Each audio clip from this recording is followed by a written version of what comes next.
দেয় এবং জাহাজ রাষ্ট্র ইসরায়েলের সেই দীর্ঘ হামলা একের পর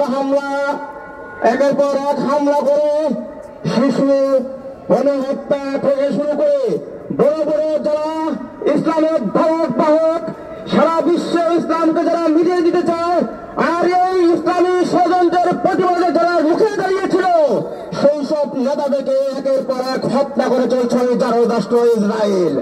এই হত্যার প্রতিবাদে ইসলামী আন্দোলন বাংলাদেশ সর্বদা সত্যায় ছিল, সামনেও আছে, ঠিক কিনা ভাইরা? আমরা সুদূর বাংলাদেশ থেকে বলতে চাই, আপনাদের এই নেতাদের হত্যাকাণ্ড বন্ধ করুন। বাংলাদেশ থেকে তীব্র প্রতিবাদ নিন্দা জানাচ্ছি।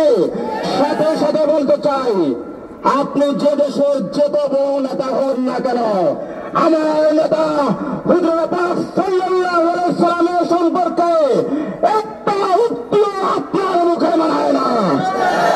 এই সর্বধর্ম বর্ণ নির্বিশেষে সর্বকালের সর্বশ্রেষ্ঠ মানব পিতৃ ভাইরা, সর্বজন স্বীকৃত সর্বশ্রেষ্ঠ মহামানবের বিরুদ্ধে আপনি কটূক্তি করবেন, বাংলার মুসলমান বসে থাকবে, আঙ্গুল চুষবে, এটা ভাবতে আপনি ভুল করবেন, ঠিক করে ভাইরা? বাংলাদেশ থেকে সেই মুম্বাইয়ের বিরুদ্ধে, মুম্বাইয়ের বিরুদ্ধে লং মার্চ করা হবে ইনশাআল্লাহ। সংগ্রামী সাথী বন্ধুগণ, আগামী দিনের সর্ব আন্দোলনে আপনাদের স্বতঃস্ফূর্ত অংশগ্রহণের দাবি জানিয়ে, আহ্বান জানিয়ে আমার